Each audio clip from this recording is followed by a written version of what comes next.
আমি হ্যাঁ, এখন তুমি নিজের নাম লিখবে, তাই না? হ্যাঁ, নাম লিখবে। এই যে এরকম করে তোমার নামটা হয়। আমি তোমার অক্ষরগুলোকে এলোমেলো করে দিচ্ছি, ঠিক আছে? তুমি সুন্দর করে লিখো তো, তোমার নামটা বানাও তো, এখানে বানাও, দেখে দেখে বানাও। আশরা বানাও।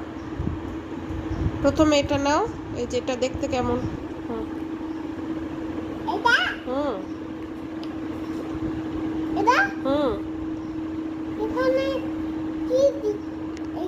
হুম হুম তারপর কোনটা? হ্যাঁ। হুম হ্যাঁ, অসুবিধা নেই। এরপর কি হবে বলো তো বাবা? হ্যাঁ, আস। তারপর রাস, রাস। ও নিজের নাম লিখে ফেলেছে। অনেক সুন্দর হয়েছে তোমার নাম। আচ্ছা, থ্যাংক ইউ মা।